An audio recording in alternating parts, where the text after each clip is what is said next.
Hello, ഉച്ചയ്ക്കുള്ള ലഞ്ചൊക്കെ തയ്യാറാക്കാൻ വേണ്ടി ഞാൻ അടുക്കളയിൽ കയറി. അപ്പോൾ ആ ദിവസം ഒന്നും ഇങ്ങനെ അമ്മയെ സ്പെഷ്യൽ എന്തെങ്കിലും ഉണ്ടാക്കുമോ എന്ന് ചോദിച്ചു.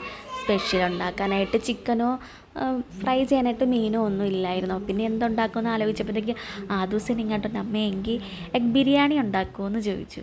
എങ്കിൽ ശരി ഉണ്ടാക്കാമെന്ന് ചോദിച്ചു. പക്ഷെ വളരെ കുറച്ച് അരി ഉണ്ടായിരുന്നുള്ളൂ. അങ്ങനെ അത് വെച്ചിട്ട് തട്ടിക്കൂട്ട് എഗ് ബിരിയാണി, പക്ഷേ സൂപ്പർ ടേസ്റ്റ് ആയിരുന്നു. അപ്പോൾ എങ്ങനെയാണ് ഉണ്ടാക്കുന്നതെന്ന് നോക്കാവേ. അപ്പോൾ നമ്മൾ ആവശ്യത്തിന് അരിക്ക് ആവശ്യത്തിന് വെള്ളം ഒഴിച്ചിട്ട് ഉപ്പും ഒരു ബേ ലീഫും പിന്നെ നമുക്ക് ആ കയ്യിലുള്ള ആവശ്യത്തിനുള്ള സ്പൈസസും കൂടി ഇട്ട് 2 വിസിലേൽപ്പിച്ച് പിന്നെ ഒരു 5 മുട്ട വെച്ചിട്ടിട്ടുണ്ടായിരുന്നു.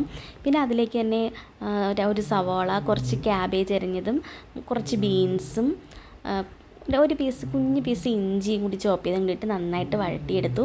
ഉപ്പിട്ടിട്ടാണ് വഴട്ടിയെടുത്തത്. അതുനും സേതുവിനും സ്പെഷ്യൽ ഡേയ്സിൽ, അതായത് ഹോളിഡേയ്സിലൊക്കെ അവർക്ക് എന്തെങ്കിലും സ്പെഷ്യൽ വേണം, ഇല്ലെങ്കിൽ ഉച്ചയ്ക്ക് കഴിക്കാനായിട്ട് ഭയങ്കര പാടാണ്.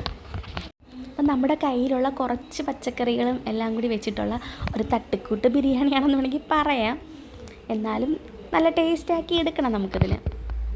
അപ്പം മല്ലിയിലയും പുതിനയിലയും വളരെ കുറച്ചേ ഉണ്ടായിരുന്നുള്ളൂ. അതിരുന്നത് ചീത്തയായിപ്പോയി. അപ്പോൾ 2-3 ഇലകൾ മാത്രം ഉണ്ടായിരുന്നു. അപ്പോൾ അതും കൂടി ഇതിൽ ആഡ് ചെയ്ത് കൊടുത്തു. വഴട്ടിയ വെജിറ്റബിൾസ് കുറച്ച് നീക്കി വെച്ചിട്ട് ആ കുറച്ച് എണ്ണയിൽ കുറച്ച് മുളക് പൊടി ജസ്റ്റ് ഒന്ന് മൂപ്പിച്ചതിന് ശേഷം നമ്മുടെ മുട്ടയിട്ട് ജസ്റ്റ് ഒന്ന് ഇളക്കിയെടുക്കാം.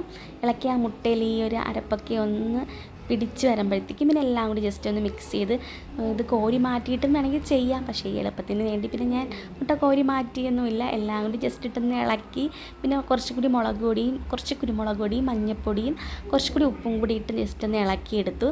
ഇനി നമുക്കിതിൽ ചോറ് ആഡ് ചെയ്യാം. അപ്പം ഇവർക്ക് എരിവ് കുറച്ച് മതിയുള്ളത് കൊണ്ട് ഞാൻ കുറച്ച് ഗ്രേവി, കുറച്ച് മസാലയെ തയ്യാറാക്കിയുള്ളൂ. ഒരുപാട് എരി ഇവർക്ക് വേണ്ട. അല്ലെങ്കിൽ കുറച്ചുകൂടി പിന്നെ കുറച്ച് റൈസേ ഉണ്ടായിരുന്നുള്ളൂ. അതുകൊണ്ടാണ് കുറച്ച് വെജിറ്റബിൾസൊക്കെ എടുത്തത്. ചോറും കൂടി ആഡ് ചെയ്ത് കൊടുത്തിട്ട് നന്നായിട്ട് ഇളക്കിയിട്ട് ഒരു 5 മിനിറ്റ് മീഡിയം ഫ്ലെയിമിൽ വെക്കണം.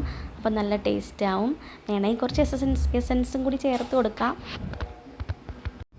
ഇതിൻ്റെ ചെറിയൊരു മണം അടിച്ചപ്പോഴത്തേക്ക് ആ ദിവസം വിശക്കുന്നെന്നും പറഞ്ഞ് വന്നിട്ടുണ്ടായിരുന്നു.